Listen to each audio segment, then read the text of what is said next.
শান্তি হরি ওম। অনন্ত অখণ্ডং সচ্চিদানন্দং ভগবান মনুষ্যলোকম আত্মানন্দম অখিলাধারস্বয়ং বেদান্ত সার ক্লাসে যারা ধৈর্য ধরে শুনতেন বিভিন্ন প্রান্ত থেকে সবাইকে স্বাগত জানাচ্ছি। সমস্ত ভক্তদের এবং বেদান্ত অনুরাগীদের যারা আজকের এই ক্লাসে উপস্থিত রয়েছেন বিভিন্ন প্রান্ত থেকে দেশের, তাদের সবাইকে যে আপনারা ধৈর্য ধরে বেদান্ত শুনছেন এবং আপনারা জানেন যে আমরা বেদান্ত সারের মধ্যে প্রবেশ করেছিলাম এবং সেদিন শেষ যে শ্লোকটি আমরা পড়েছিলাম, উপাসনা সগুণ ব্রহ্ম বিষয়ক মানস ব্যাপার রূপানি সান্ডিল্য বিদ্যাদিনী। তারপরে মানস ব্যাপার বলতে ভাবনা। আপনারা দেখেছেন বইয়ের মধ্যে আছে যে আমরা যারা প্রায়শ্চিত্ত করছি, প্রায়শ্চিত্ত কেন করি না, আমাদের প্রায়শ্চিত্ত করার কথাটা কতদিন আলোচনা হয়েছিল যে আমরা কিছু লোক, কিছু আমাদের অন্যায় বাসনা, কিছু আমাদের কর্ম, এমন কিছু কর্ম আমরা সংসার জীবনে করে ফেলি, তখন সেইগুলো আমরা প্রসন্নতা লাভের জন্য কিছু কর্ম সম্পাদন করি। কারণ প্রায় শব্দের অর্থ হচ্ছে প্রকৃষ্ট, অর্থাৎ লৌহবৎ কঠোর তপস্যা আমরা করি। এবং সেই যে কঠোর তপস্যা কেন করি, যাতে আমাদের চিত্ত সন্তুষ্ট হয়। প্রায়শ্চিত্ত, প্রায় মানে লৌহবৎ কঠোর তপস্যা, আর চিত্ত মানে চিত্ত সন্তুষ্ট হয়, সেটাই প্রায়শ্চিত্ত। অর্থাৎ আমরা অনুতপ্ত হয়ে যে পাপকর্ম করেছি তাতে আমরা নিজেদের আরো বেশি তপ করি, আমাদের শরীরটাকে তাপাই, যাতে আমাদের এই চিত্ত প্রসন্ন হয় যে আমি যে পাপ কর্মটি করেছি সেটা যেন আর না করি। আগের দিনে আমরা কর্ম সম্পর্কে অনেক শুনেছিলাম। আমাকে কেউ কেউ প্রশ্ন করেছিলেন যে মহারাজ, আপনি যে বললেন 3 রকমের 4 রকমের যজ্ঞ হয়েছে, 5 রকম, কি কি যজ্ঞ? সেই যজ্ঞ নিয়ে আমি একটু আজকে বলবো। প্রথম হচ্ছে ব্রহ্মযজ্ঞ। এই ব্রহ্মযজ্ঞটা কারা করে না, যারা অধ্যয়ন করে, যারা অধ্যাপনা করে, যারা ব্রহ্ম বিচার করে। এই যে পড়াশোনা করছি, আপনারা করছেন, এটা কিন্তু ব্রহ্মযজ্ঞ।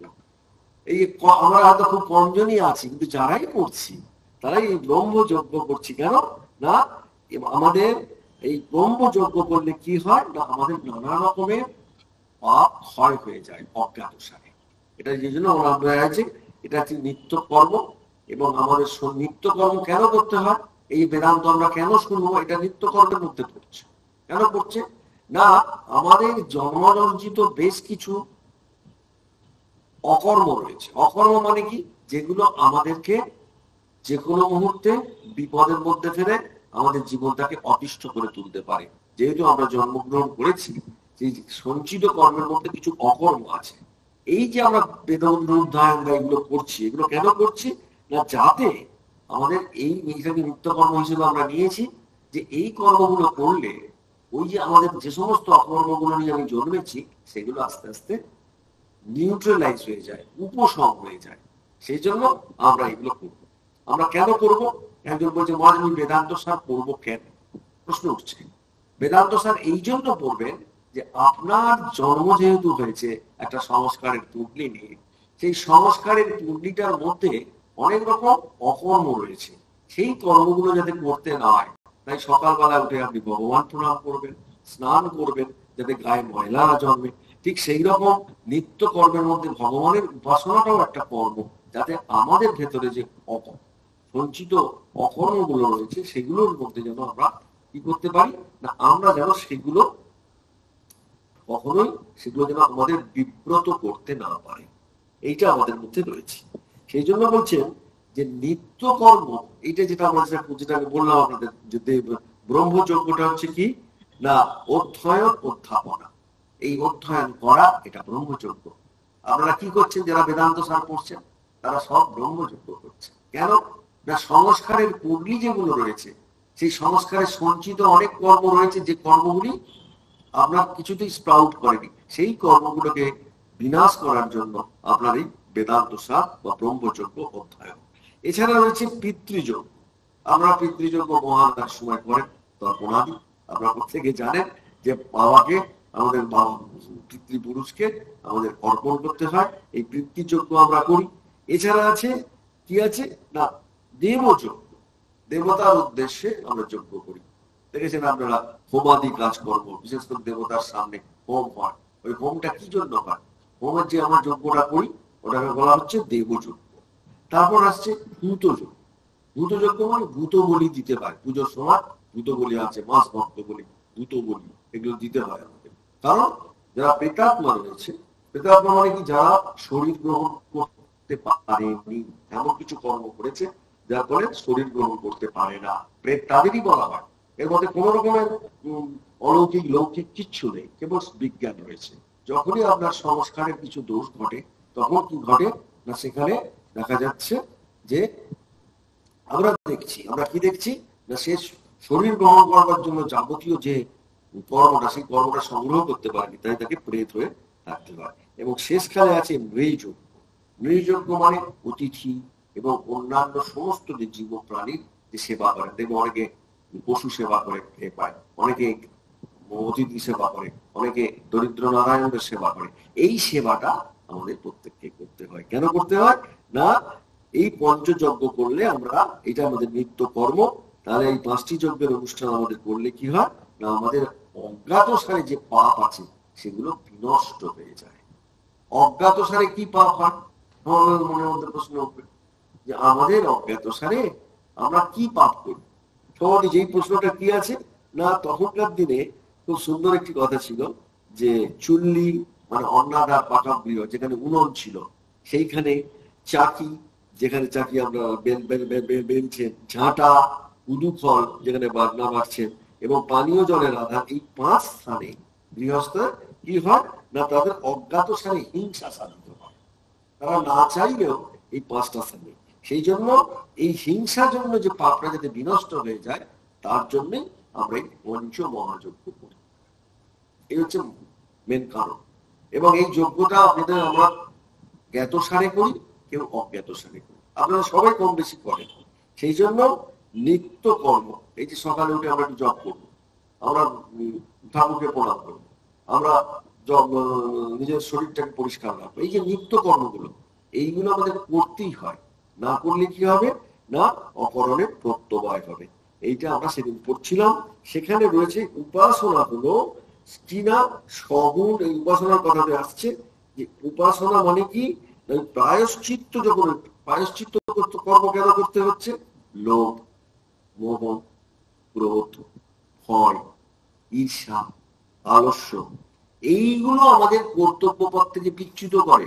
আপনি নিজেই এই সমস্ত করে গোলমালে পড়ে যান, বুঝতে পারছেন? এবং সেখানে আপনার অপরাধ হয়, পাপ হয়। তাই প্রায়শ্চিত্ত আমাদের করতে হয়। একটু আমি প্রায়শ্চিত্তের অর্থ আপনাদের বলছিলাম। সেখানে কি ছিল? প্রায়ং তুষ্টং চিত্রং যত্র তৎ প্রায়শ্চিত্ত। মানে কি প্রায়শ্চিত্ত মানে কি না প্রচন্ড ভাবে লোহার মতো যদি তপ করা হয় এবং সেখানে যখন চিত্তের সন্তুষ্টি প্রদান হয় স্তব করে, তখন তাকে বলা হচ্ছে প্রায়শ্চিত্ত। সেই জন্য চিত্ত যখন আমরা কিছু লোভ করেছেন, কোনো মানুষকে কষ্ট দিয়েছেন, কোনো মানুষকে বঞ্চনা করেছেন, দেখবেন আপনার মনের মধ্যে কিন্তু একটা খিচখিচ ভাব আসছে।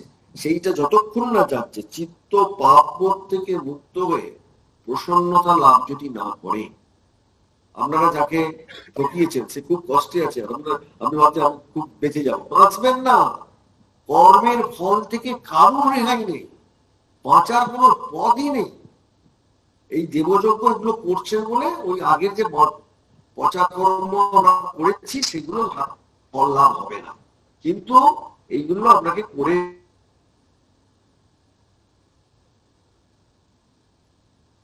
হচ্ছে ততক্ষণ প্রায়শ্চিত্ত রূপ তপস্যা আমাদের করতেই হবে। এখন প্রশ্ন উঠছে যে প্রায়শ্চিত্তটা কি? আমি আগের দিন এগুলো আলোচনা করেছি। প্রশ্ন হচ্ছে যে প্রায়শ্চিত্তটা কি? প্রায়শ্চিত্ত কি না আমরা জানি যে প্রায়শ্চিত্ত কি না আমাদের মধ্যে যেমন চান্দ্রায়ণ, চান্দ্রায়ণ কথাটা আছে বোঝান্ত স্যার, আপনারা দেখবেন চান্দ্রায়ণ কথাটা কি না চন্দ্র সমান গতি, চন্দ্রের গতি অনুযায়ী যে ব্রতের ক্রিয়া হ্রাস এবং বৃদ্ধি পায় তার নাম চান্দ্রায়ণ ব্রত। কিরকম? তাহলে আপনি বলেন মাছ কি হবে না, ত্রিসন্ধ্যা স্নান করে পৌর্ণমাসীতে আপনি কি করবেন না, ছোট্ট ছোট্ট ছোট্ট করে 15টা গ্রাস ভোজন করবেন। তারপরে প্রতিদিন একটা একটা করে কমবে, কম কম কম কম করে খাচ্ছেন এবং অমাবস্যাতে উপবাস করবেন। আবার যখন উপবাস, ওখান থেকে আবার একটা একটা করে আপনি বাড়াচ্ছেন, ঠিক চাঁদের মতো। বুঝতে পারছেন? এইরকম করে যে যদি আপনি করেন, এটা বলে পিপিলিকা চাঁদা। এখন এটাতে কি হবে না, এটাতে এই যে কৃচ্ছদিন করলেন, তাতে আপনার আস্তে আস্তে প্রায়শ্চিত্ত হচ্ছে। সেই জন্য কৃত প্রায়শ্চিত্ত ব্যক্তি যে করছে, তার মেন কাজ প্রায়শ্চিত্ত কথার মেন কথার অর্থ কি না, ভগবানের উপাসনা করা। ঠিক প্রায়শ্চিত্তের সঙ্গে উপাসনা কথাটা, এবং সগুণ ব্রহ্ম, একটু আগে আমরা বলছিলাম, সগুণ ব্রহ্ম মানস ব্যাপারকেই সদানন্দ উপাসনা বলেছেন। কেন বলেছেন না, মানস ব্যাপার যখন মানে মানুষের ব্যাপার উপাসনা বাহ্য ক্রিয়া থেকে একটু আলাদা হবে। এটাকে বলা হচ্ছে যে বৃত্তিক জ্ঞান, আমাদের যে বৃত্তিক জ্ঞান হচ্ছে, ধরুন আপনারা যখন কিছু শুনলেন, মনের মধ্যে একটা ক্রিয়া হলো, বৃত্তিক জ্ঞান তৈরি হলো, সেটি কি না, সেটি মানুষ ব্যাপার কিন্তু ক্রিয়াত্মক নয়।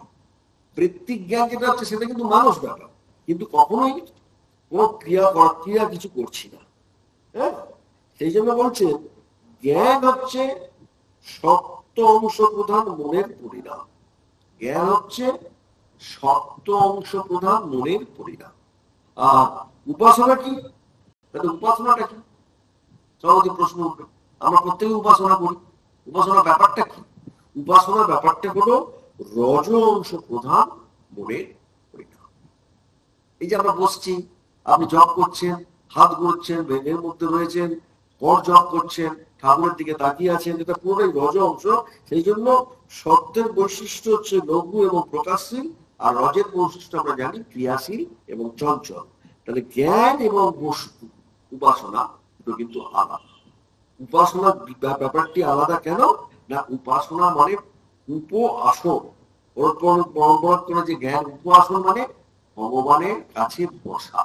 উপাসনা মানে ভগবানের কাছে বসা। একটা সুন্দর জিনিস আছে যে মানুষ ব্যাপার বলতে ভাবনা, ভাবনা এবং ধ্যান একই কথা। উপাসনা এবং জ্ঞানের পার্থক্য আছে বলে মানুষ ব্যাপার। যখন নিদিধ্যাসন হচ্ছে, নিদিধ্যাসন কি, শ্রবণ মনন নিদিধ্যাসন, যে কোনো বিষয়, এই আমরা এখন ভাবছি যে একটা বিষয় ভালো করে ভাববো, সেখানে যে কোনো বিষয়ের সঙ্গে পার্থক্য নিরূপণের জন্য সগুণ ব্রহ্ম বলা হচ্ছে নিদিধ্যাসনকে। কেন? কারণ নিদিধ্যাসন বলতে হচ্ছে শ্রবণ মনন, না আমি শরীর নই, আমি মন নই, আমি বুদ্ধি নই, আমি চিত্ত নই, আমি অহংকার নই, মানে এত সব কঠিন কঠিন জিনিসগুলো আপনাকে মনে করতে, যা আপনি যেগুলো ভাবেন যে আমি এটা, সেইটার বিপরীতে আপনাকে যেতে হচ্ছে।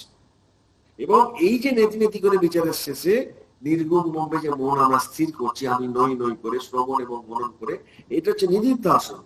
এবং সর্বং খণ্ডিতং ব্রহ্ম থেকে আরম্ভ করে আমি মনোময়, প্রাণময়, বিজ্ঞানময়, আনন্দময়, বলে আমরা নিজেদের অন্নময়, 5টা কোষের মধ্যে নিজেদেরকে বলছি যে আমি মনোময় কোষ, প্রাণময় কোষ, অন্নময় কোষ। এই যে বলছি, এই ব্রহ্মকে গুণময় বলে যে ভাবছি, এই বিধান কে দিয়েছেন? শাণ্ডিল্য দিয়েছেন, এবং তাকে শাণ্ডিল্য বিদ্যা বলা হচ্ছে। এটা কিন্তু মানুষ ব্যাপার, কিন্তু দীর্ঘকাল আরাম নিরন্তর পূর্বক তিনি ব্রহ্ম চিন্তা করছেন যে আমি অন্নময় কোষ, আমি মনোময় কোষ, আমি বিভিন্ন জায়গায় তার বিজ্ঞানময়, সব চিত আনন্দ, এই মনোময় বিজ্ঞানময় আনন্দময় কোষ বলে যখন নিজেদেরকে ভাবতে পারছি, সেই জন্য বলছে যে সাধক যখন একীভূত হয়ে যাচ্ছে, তখন তাকে বলা হচ্ছে উপাসনা। উপ মানে সমিতে, আসন মানে স্থিতি। স্থিতি মানে কি? অবস্থান। কার অবস্থান? ওই ব্রহ্মের অবস্থান করলেন। এই যে চলতে চলতে উপাসনা কি কি করলেন? আপনি ব্রহ্মের সমীপে অবস্থান করলেন, এবং ধ্যাতা এবং ধ্যেয় যে পূর্ণ যতক্ষণ না এক হচ্ছে, আপনার এই ভাবধারা চলতে থাকবে, এবং একত্ববোধ যখন ধ্যানে হবে, তখন সমাধি হবে। এটা পরের কথা, তখন আর উপাসনা কিছু থাকছে না, যেটা অনেক পরের ব্যাপার। সেই জন্য নিত্যাদি কর্মের প্রয়োজন। একটু আগে আমরা নিত্য কর্মটা দেখছিলাম। নিত্য কর্মটা কি না, একটু আগে আমরা পড়েছি, আমরা আপনাদের কাছে বলা হয়েছে যে নিত্যকর্ম কি না পূর্ব জন্মে সজ্ঞানে বা অজ্ঞানে আমরা এমন কিছু কর্ম করেছি যেগুলো নিষিদ্ধ, যেগুলো নিন্দিত, যেহেতু সেগুলো ফল ভোগ হয়নি, তাই নিত্য কর্মের বিধানটা কি না ওই অনুপযুক্ত কর্মফল যেগুলো আমাদের এখনো ফল ভোগ হয়নি সেগুলো বিনষ্ট করতে হয়। বুঝতে পারলেন? না হলে কি হয়, আমার একজন বলে যে মহারাজ এই যে 252 জন না কতজন মারা গেল, একে কি কর্মফল? আমি বললাম দেখো শিওর কর্মফল, কর্মফল ছাড়া ঘটনা ঘটবে না। একসঙ্গে এই মানুষগুলো একসঙ্গে ঠিক ওই সময় গেল বিভিন্ন জায়গায়, এটা কর্মফল ছাড়া তুমি এর কোনো ব্যাখ্যাই নেই। কারণ সে কর্মফল দিয়ে তার ওই মৃত্যুটাকে সে ডেকে নিয়ে এসছে, নইলে তার সে ওখানে গিয়ে পৌঁছবে না। সুতরাং সুতরাং এই যে ফলটা কখন দিচ্ছে হবে আমি জানি না, সেই জন্য আমাদের প্রত্যেককে শাস্ত্রে বিধান দিয়েছে যে আমরা যেন নিত্য কর্ম থেকে নিজেদেরকে সরিয়ে আনি। এই যে ব্রহ্মযজ্ঞ আপনারা করছেন, অনেকেরই ভালো লাগছে না, বেদান্ত সারটা বড্ড নিরস, ভালো লাগছে না, ও কি বলে সমস্ত বাপরে বাপ বুঝতে পারি না। সেই জন্য নিত্য কর্মের প্রয়োজন আমরা পরের শ্লোকে আজকে দেখছি। কি বলছি? এতেষাং নিত্যাদিনাং বুদ্ধি শুদ্ধি পরম প্রয়োজন। নিত্য কর্মের প্রয়োজন কেন সেইটা খুব ভালো করে সদানন্দ যোগী বেদান্ত সারের যিনি লেখক তিনি বলছেন যে নিত্যাদিনাং বুদ্ধি শুদ্ধি পরম প্রয়োজনম উপাসনা, মানে পরম প্রয়োজন, মানে এই যে কি জন্য প্রয়োজন সব থেকে বেশি? চিত্ত শুদ্ধি করার জন্য। আপনি নিত্যকর্ম কেন করবেন? এই ব্রহ্মযজ্ঞ কেন করবেন? আপনি জপ কেন করবেন? আপনি কেন ঠাকুরের কাছে যাবেন? চিত্ত শুদ্ধি করার জন্য। নিত্যকর্ম আমরা কেন করব? চিত্ত শুদ্ধি করার জন্য। এটা বারবার বলছে যে নিত্যকর্মের প্রয়োজন এই জন্য যেন প্রধান প্রয়োজন বুদ্ধিকে শুদ্ধি করা, এবং এই উপাসনার ফলের আরেকটা কি খুব সুন্দর করে বলা বলছেন, উপাসনানাং তু চিত্ত একাগ্রম। এই যে উপাসনার কথা একটু আগে বললাম, এটার মেন কারণটা কি? উপাসনার ফলটা কি? চিত্তের একাগ্রতা লাভ। আমরা খণ্ডানুভব বন্ধন করছি কেন? ভগবানের কাছে সমস্ত মনটাকে যেন আমরা দিতে পারি, চিত্তের একাগ্রতা লাভ।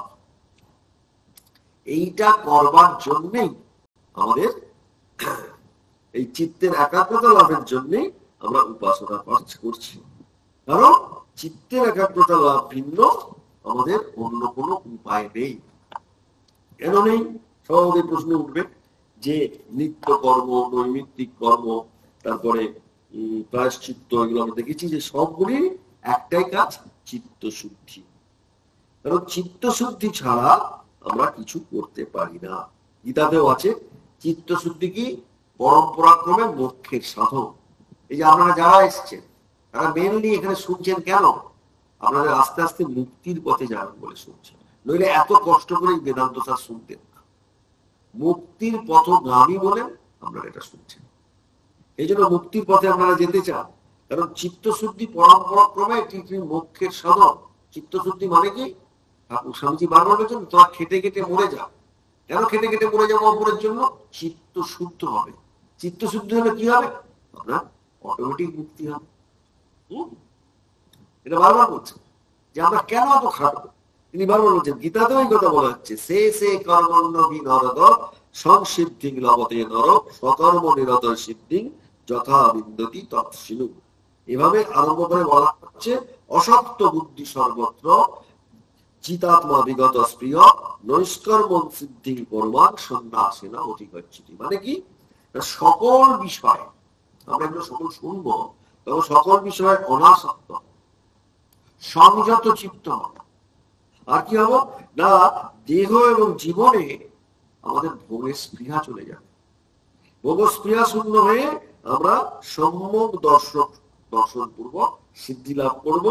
এবং কর্মজনিত চিত্ত শুদ্ধি মানে বুঝতে হবে কি না, এই যে নিত্য কর্মের অনুষ্ঠান আপনি করলেন তো প্রতিদিন নিত্য কর্ম অনুষ্ঠান, কি লাভ হলো আমাকে প্রশ্ন করছিলেন একজন, কি লাভ নিত্যকর্ম করে?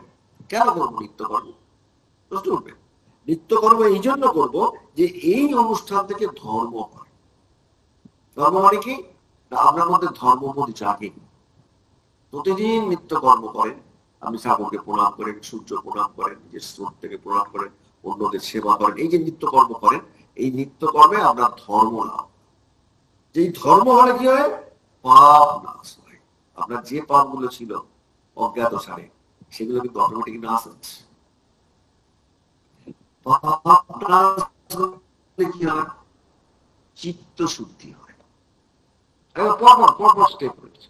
পাপ নাশ হলে কি হবে, চিত্ত শুদ্ধি হবে। তখন নিজের এবং সংসারের যথাযথ স্বরূপের ধারণা, যে আমি সংসারে কে। খুব সংসার আমি করছিলেন, যেই আপনার চিত্ত শুদ্ধ হবে, বুঝবেন যে আপনি কেউ নন। ঠাকুর বলেছেন আপনি কে, কি ধারণা হবে, বড় লোকের বাড়ির দাস। সত্যি তো, আমি কেউ নই সংসার। এতক্ষণ কিন্তু সংসার আমার, এই আমি আমার ভাবটা আসছিল। কিন্তু যেই চিত্ত শুদ্ধি হবে, তখন তুমি তোমার, সব ঠাকুরের, এই ভাবটা আপনার মনের মধ্যে প্রবেশ করবে করবে। যেই চিত্ত শুদ্ধি ঘটবে আপনার মনের মধ্যে প্রবেশ করবে যে আমি আমার নই, আমি ভগবানের। আর কি হবে না, তাহলে দেখা যাবে যে যখনই চিত্তশুদ্ধি হলো এবং নিজের সংসারের সম্বন্ধে স্বরূপের ধারণা হলো, তার ফলে কি হবে, সংসারের বিষয়ে বৈরাগ্য আসবে।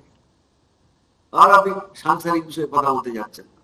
ছেলের বউ কি করছে, আপনি ও নিয়ে কোনো ইন্টারেস্ট দেখাচ্ছেন না, কারণ আপনার তখন অন্য জায়গায় ইন্টারেস্ট গ্রো করে গেছে।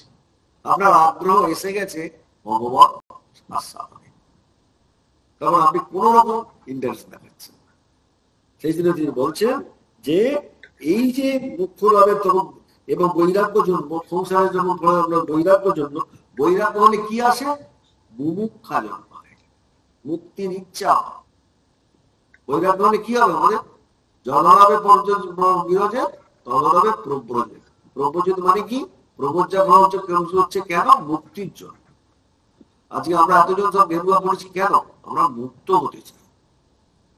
স্ত্রীরাও চায়, তাদেরও আছে, কেন, তাদেরও আছে ধর্ম, অর্থ, কাম, মোক্ষ, তাদেরও আছে। আমরা আগে গুলো বলেছিলাম, ব্রহ্মচর্য, গাহস্থ, বানপ্রস্থ, সন্ন্যাস, প্রত্যেকের আছে। কেউ আমরা এর হাত থেকে আমরা কেউ রেহাই পাবো না, পাচ্ছি না, তাদেরও আছে। তাই তিনি বলছেন যে যথাযথ মুমুক্ষা জাগলে মোক্ষ লাভের উপায় অন্বেষণ হয়, তখন সর্বকর্মের ত্যাগ রূপ সন্ন্যাস হয়। তখন আর কর্ম করতে ভালো লাগছে না, তখন কি ভালো লাগছে, সর্বকর্মের ত্যাগ রূপ সন্ন্যাস আমরা তখন ভালো লাগছে। এবং তারপরে যোগাভ্যাস বলে চিত্তের আত্মপ্রবণতা হয়, এবং আত্মধ্যান বলে তত্ত্বমসি বাক্যের অর্থবোধ। এই জন্য বেদান্ত যখনই পড়তে আসবো, যদি আপনি বুঝতে পারেন যে নিত্যাদি কর্ম করলে চিত্তশুদ্ধি হয়, তখন তার এতগুলো স্টেপ রয়েছে, এতগুলো ধাপ রয়েছে, যা আপনার মনের মধ্যে হবে কিন্তু আপনি ধরতে পারবেন। এবং সেখানে বারবার বলছেন যে উপাসনাঙ্গ কিন্তু দ্বারা। কিন্তু কেন বলছে না, কর্ম থেকে উপাসনার পার্থক্য দেখানো। উপাসনা ও নিত্যাদি কর্মজনিত চিত্তশুদ্ধির পরে শাস্ত্র প্রকাশিত ধ্যেয় সগুণ ব্রহ্ম, এবং ধ্যেয়টা প্রথমে আমরা ঠাকুরকে চিন্তা করছি সগুণ ব্রহ্ম হিসেবে। আস্তে আস্তে আমাদের গুরুদেব বলে দিয়েছেন, কি বলেছেন না, তিনি নির্গুণ ব্রহ্ম বিষয়ে চিত্তের একাগ্রতা। সেখানে ঠাকুর থাকছে না, নাম থাকছে, নামটাও জল করতে গিয়ে একটি চৈতন্য জ্যোতি হচ্ছে, জ্যোতিটাও আরো জল করতে গিয়ে এমন অবস্থা দাঁড়াচ্ছে। যারা আমরা সাধারণ ভজন করছি তারা জানে, অন্য লোক এটা বুঝতে পারে। এটা সাধারণ ভজন করলে আপনার সেই উপলব্ধি হবে, আপনার ভেতরে অনুভব হবে, সেই অনুভবটা আপনি ধরতে পারবেন, নইলে আপনি ধরতে পারবেন। আর চিত্ত শুদ্ধি করতে হয় সেই সাধুর কাকভস্য করাটা আমরা জানি, বকভস্য করা। একটা সাধু জপ করছিল খুব, তার খুব ফল জন্মেছে, হ্যাঁ, তখন সঙ্গে সঙ্গে সে একটা কাক তার মাথায় বিষ্ঠা করেছে, কাকের দিকে তাকিয়েছে, কাকটা ভস্য হয়ে গেছে। তখন ভাবলো আমার কি না কি হয়েছে। যখন কি না কি হয়েছে ভাবছে, তখন একটা বাড়িতে মাধুকরী করতে গেছে। এই ঘটনা আপনারা জানেন, অনেকে গল্পে বেদান্তে রয়েছে, খুব অপূর্ব ঘটনাটা। হ্যাঁ, যখন মাধুকরী করতে গেছে, তখন একটা বাড়িতে গেছে, তখন দেখছি যে সন্ন্যাসী এসছে, সাধু, তাকে সে ভিক্ষা নিতে মাদুকরি করতে এসছে। আর ও দেরি করছে, অধৈর্য হয়ে গেছে, নিজের মনের মধ্যে একটা ক্ষোভ হচ্ছে, জানে না আমি কত বড় সাধু, আমার চোখের দৃষ্টিতে কাক ভস্য হয়ে যায়, ভাবে কি আমি কি। তখন ভেতর থেকে, তখন ওই গৃহবধূ, তিনি স্বামীর সেবা করছিলেন, বলছেন জানি জানি আমি এখন আমার নিজের কর্তব্য কর্ম করছি, এই কর্তব্য কর্ম না করে আপনাকে ভিক্ষা দিতে পারবো না। হ্যাঁ, এটা আপনার কাজ ভস্য করা নয়। তখন একটুখানি পেয়ে গেছে, বাপ এখানে বসে জেনে গেল কি করে আমি তখন বলছে আমি আপনার কাছে এসেছি, আপনি একটু আমাকে ওই জ্ঞান সম্পর্কে জানালেন। বলছে না, আমার এখন অত বলার সময় নেই, তুমি যদি সত্যি জানতে চাও তাহলে ওই ব্যাধের কাছে যাও। ব্যাধ মানে কসাই, একটা কসাইয়ের কাছে তাকে পাঠিয়ে দিয়েছে। সে মাংস কাটছে, বলছি এ আমাকে জ্ঞান দেবে? হ্যাঁ, ভগবত জ্ঞান? বলছে এই দেবে। কারণ কসাই অনেকক্ষণ মাংস কাটানোর পর 2-3 ঘন্টার বাদে ওকে এসে বলছেন আসুন। হ্যাঁ, বলে তাকে বলছেন দেখছো আমার যা করছে এই কর্মটা আমার কর্ম, সুতরাং এই কর্মের জন্য আমার চিত্তশুদ্ধি হয়ে আছে, তাই আমার পক্ষে জ্ঞান লাভ করা সম্ভব হয়েছে, সেই জ্ঞান সম্পর্কে আপনাকে বলবো। সুতরাং এইটা আমাদের বলার উদ্দেশ্য কি না, যারা বেদান্ত সার করছেন গৃহস্থরা, যারা আজকে আমরা শুনছি, তারা যদি কর্তব্য কর্মটা ঠিক ঠিক করি, অটোমেটিক চিত্তশুদ্ধি হবে। আর চিত্তশুদ্ধি হলে সেখানে সন্ন্যাসী সাজার কোনো প্রয়োজন নেই, আপনার অটোমেটিক মোক্ষ লাভ। এটা বলার জন্য ওই গল্পে বেদান্তের ওই ছোট্ট কাহিনীটা আমি আজকে আপনাদের বলছি।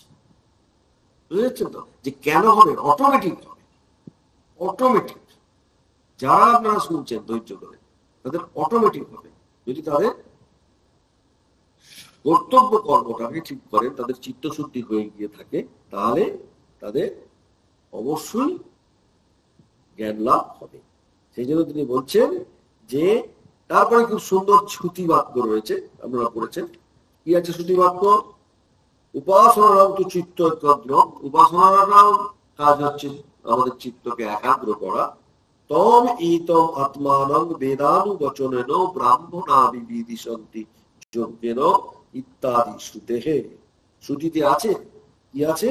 তম এতম আত্মানং, মানে শ্রুতি প্রমাণ থেকে বলছে তম এতম আত্মানং কথার অর্থ কি না, ব্রাহ্মণগণ এই আত্মাকে বেদ অধ্যয়ন যোগ্য দ্বারা জানিতে ইচ্ছে করেন। একটু আগে আমরা বলছিলেন ব্রহ্মযজ্ঞ, মনে করছেন? শ্রুতি কিন্তু এই একই কথা বলছে, এই ব্রহ্মযজ্ঞ রেগুলার করতে হবে। কারণ কি না, আপনি বেদ অধ্যয়ন দ্বারা আপনি কি করছেন? যজ্ঞ করছেন। তিনি ব্রাহ্মণগণ এইভাবেই জানতে ইচ্ছে করেন, বেদ অধ্যয়ন দ্বারা। এই বেদান্ত আমরা যারা পড়ছি, তারা ওই ব্রহ্মযজ্ঞ করলে কি হয় না, আমরা ওই ভগবানকে জানবার দিকেই যাচ্ছি। তারপরের কথাতেই বলা হচ্ছে কি না, বিবিধিশন্তি যজ্ঞেন ইত্যাদি শ্রুতে তপসা কলমশং ভুক্তি ইত্যাদি স্মৃতিতে বলা আছে তপসা, তপস্যা দ্বারা কি হয়? পাপ বিনাশ করে। আপনি তপস্যা কেন করেন? তপস্যা আমরা কেন করি? আমাদের পাপের ধ্বংস হয়। যত আপনি তপস্যা করবেন, আপনার শরীরটাকে তাপাবেন, তাতে কি হয়?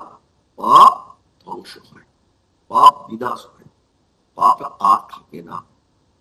এটা আমরা পারি করতে। তাই বলছেন পাপ বিনাশ হয়, তপসা কলমশং হন্তি। পাপ দ্বারা, কলমশ মানে পাপ, পাপকে বিনষ্ট করা যায়। এটা স্মৃতিতে রয়েছে যে তপস্যা দ্বারা আমরা পাপকে বিনাশ করতে পারি, এটা স্মৃতি প্রমাণ। সুতরাং উপাসনা আমরা কেন করব? নিত্যকর্ম আমরা কেন করব? না করলে আমার কি হবে? সব আমরা বুঝতে পেরেছেন নিশ্চয়। নিত্যকর্ম না করি আমার, অন্য কারণ না। আমি ভগবানের নাম করবো না, করতে বাধ্য, আমরা এসছি ওই জন্য, আমরা উপাসনা করতেই এসছি। সেইটা আমরা কখনো বাদ দিতে পারি না। যদি বাদ দিই তাহলে এটা আপনি কর্তব্য কর্ম থেকে নিজে বিচ্যুত হলেন, কর্তব্য কর্ম আপনি করতে চাইছেন না, তাই আপনার অবস্থা। এটা আপনাকে করতেই হবে, এটা আপনাকে বেদান্ত শেখাচ্ছে। এটা আমার কর্তব্য কর্ম, এবং এটা আমি ব্রহ্মযজ্ঞ করবার জন্য বৈদিক ভারতবর্ষ আমাকে এই শিক্ষা দিয়েছে, তাই এটা আমাকে করা প্রয়োজন আছে। এরপরে খুব সুন্দর আছে, নিত্য নৈমিত্তিক উপাসনানাঞ্চ অবান্তর ফলম। কি বলছে? নিত্য নৈমিত্তিক কর্ম ও উপাসনার অবান্তর, অবান্তর কথা মানে গৌণ, অবান্তর মানে একদম খারাপ না, একটা আছে মুখ্য চিফ কজ, আর একটা আছে গৌণ বাই প্রোডাক্ট, বাই প্রোডাক্টের নাম গৌণ। দেখবেন অবান্তর মানে একদম বাজে নয়, অবান্তর শব্দের অর্থ হচ্ছে এটা মেন কারণ নয়। অবান্তর ফলন, সেখানে কি বলছেন? পিতৃলোক ও সত্যলোক প্রাপ্তি। যদি আমরা নিত্য নৈমিত্তিক, আপনাদের মনে আছে নিত্য কর্মটা আমরা বলছি, নৈমিত্তিক কর্ম কি মনে করছে যে আগের দিন বড় আলোচনা হয়েছিল, হয়তো আমরা ভুলে গেছি। এই জন্য বারবার বলি যে আগের আলোচনা যদি মনে না থাকে আমরা পরের আলোচনাতে ঢুকতে খুব মুশকিল আছে। বেদান্ত স্যার এমনই একটি গ্রন্থ, আগের আলোচনাটাকে আপনাদের একটু মনে রাখতে হবে। নৈমিত্তিক কর্ম কি? জাত জাতেষ্ট, যেই জন্মালো, আতুর আতুর আতুর আতুর যখন একটি বাচ্চা জন্মেছে, তখন সেই আতুরের জন্য তাকে আমরা কিছু পূজা আচ্ছা করি।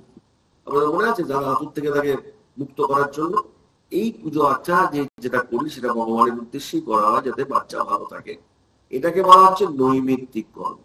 জন্মালে তবে এই কর্ম করতে হয়, এটা না করলে কিন্তু বলবা আজকাল আতুর টাতুর অনেকে মানি না, যার ফলে সব গোলমালে পড়ি। আতুর মানে না অনেকে, দেখবেন আপনি হসপিটাল হয়ে গেল, আতুর যে কর্মগুলো ছিল কিচ্ছু মানে না। আগে আতুর ঘর ছুলে আমাদের কতটা স্নান করিয়েছে মা ঠাকুমা, এখন আতুরই তুলে দিয়েছে। এটা কেন? নৈমিত্তিক কর্ম, এটা করতে হয়। বেদান্ত স্যার আমাদের জীবনের সঙ্গে যুক্ত, এটা আমরা ধরতে পারছেন না। এই দেখবেন আমাদের এখানে লোকজন কম, কেন লোকজন কম?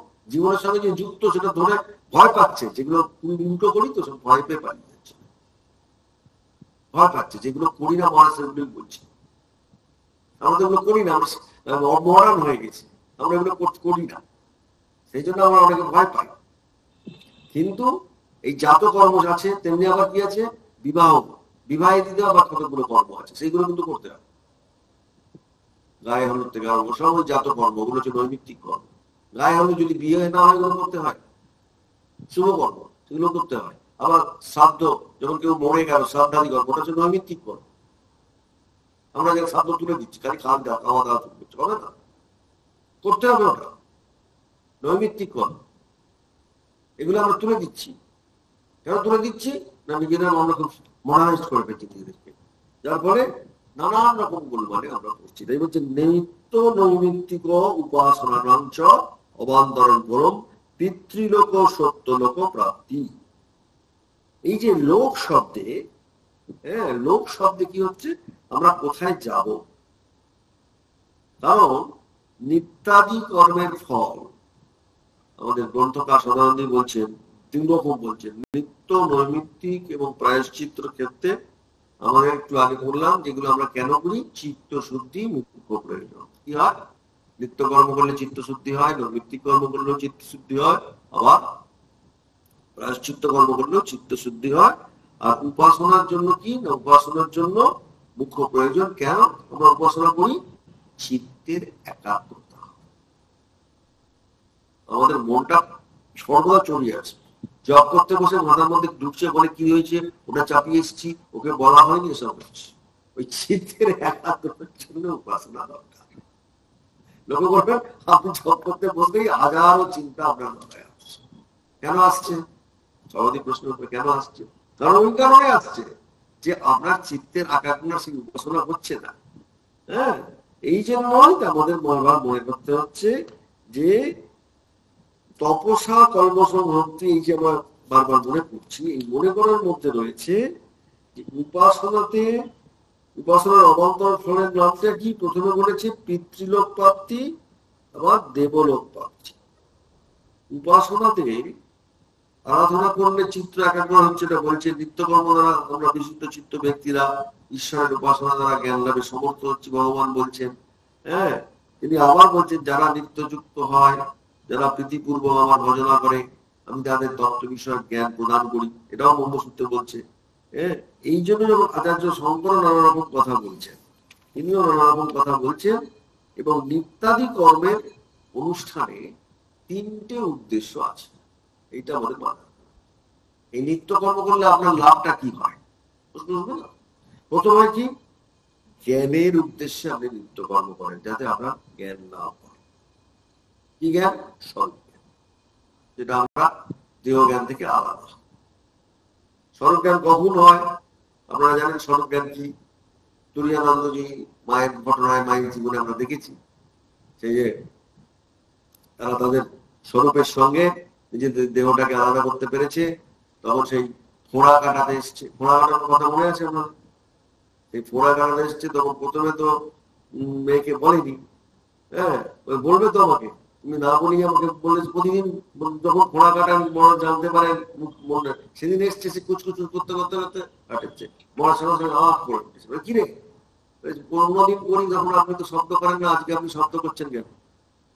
তখন উনি বলছেন, আরে আগে বলবি তো, আমি মনটা তুলে নেব। এই স্বরূপ জ্ঞান, জ্ঞান হলে মনটা তোলা যায়। আপনি যে আপনার শরীরটা যে জ্বর, আর আপনি যে চৈতন্য সত্তা, এই জ্ঞানটা যখন হবে, তখন কি হবে? আপনি স্বরূপ জ্ঞান থেকে মনটা তুলে নিতে পারবেন। বুঝতে পারছেন? বেদান্ত সাধন করলে আপনি ওদের জীবনটাকে একদম আপনার চোখের সামনে একদম আলো হয়ে যাবে, যে কেন হচ্ছে না, আমরা কেন পাচ্ছি না, একদম আমরা আপনাকে আলো দিয়ে দেবে। এত আলো আপনি কোথাও পাবেন?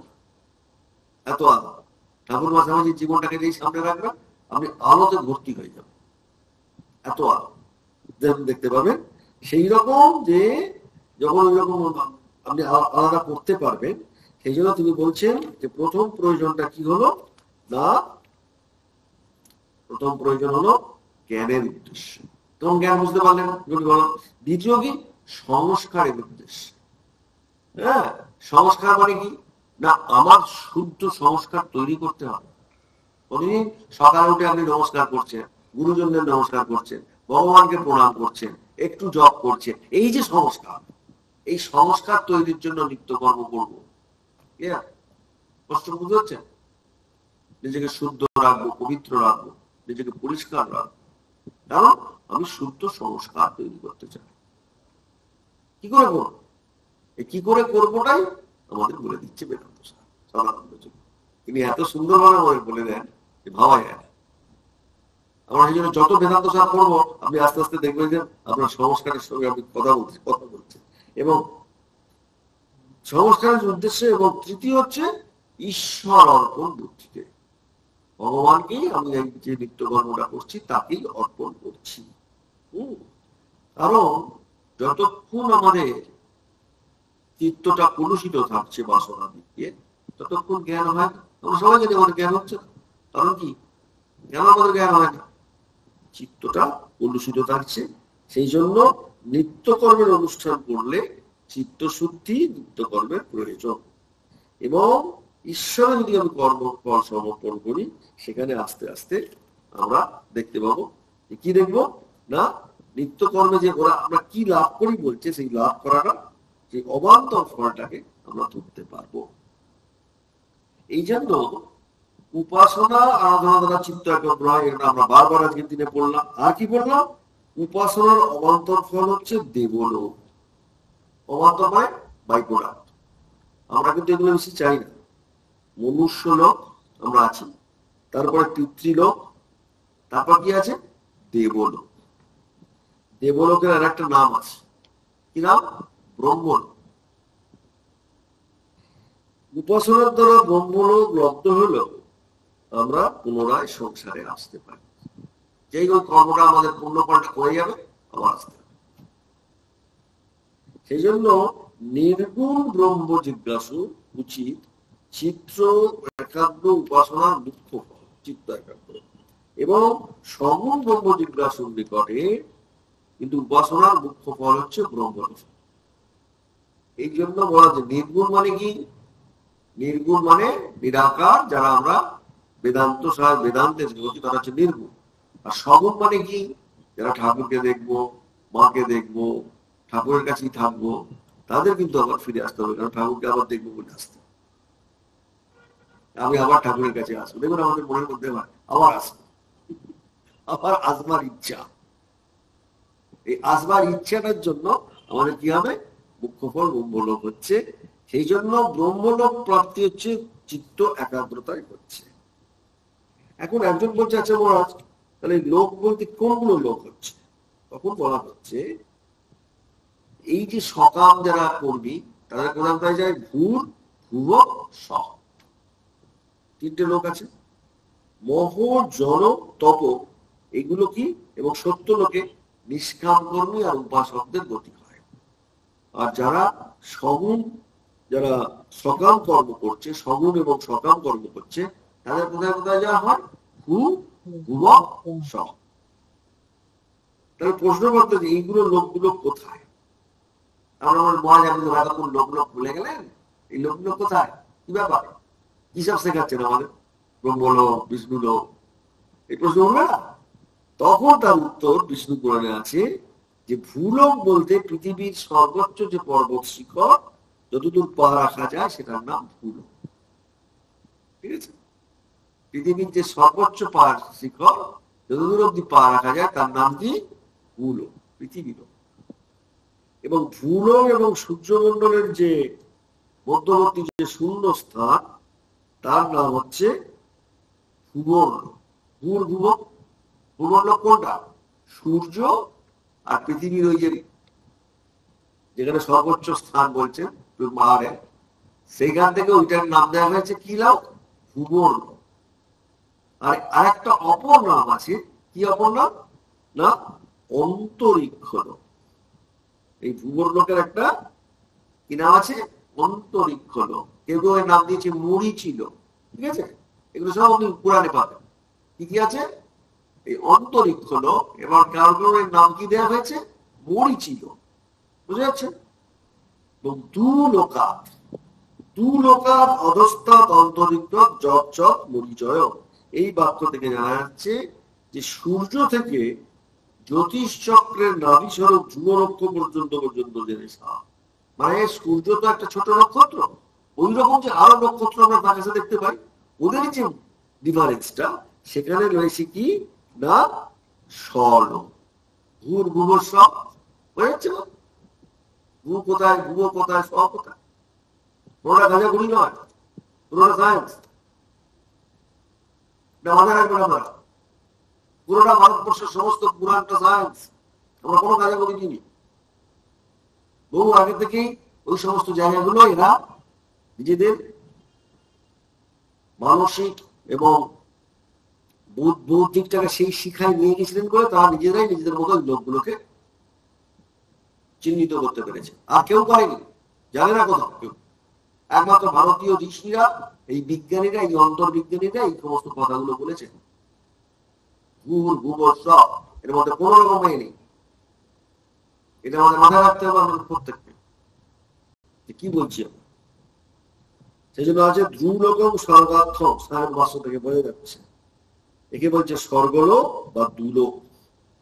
এই শকে আবার নাম দেওয়া হয়েছে স্বর্গ। তাহলে স্বর্গ কোথায়?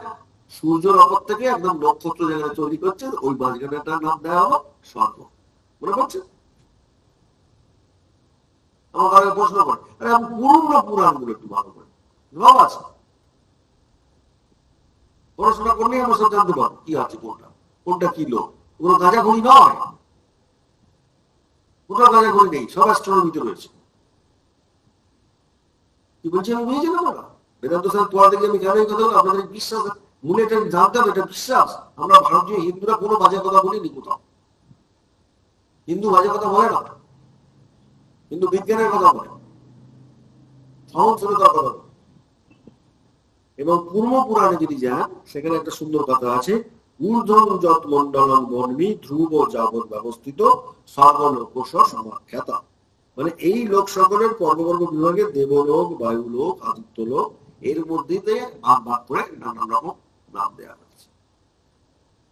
এবং আদিত্য ছাড়িয়ে আছে স্বলোক এবং স্বর্গলোকে, সেখানে আছে চন্দ্রমা, বিদ্যুৎ লোক, বরুণ লোক, ইন্দ্র লোক, এবং ধ্রুবের মধ্যে আছে মহ, জন, তপ। তপ এবং সত্য লোকের অবস্থা। এবং প্রজাপতি লোককেই মহর লোক হয়েছে। জন এবং তপলোক হল ব্রহ্মলোকেরই কক্ষভেদ।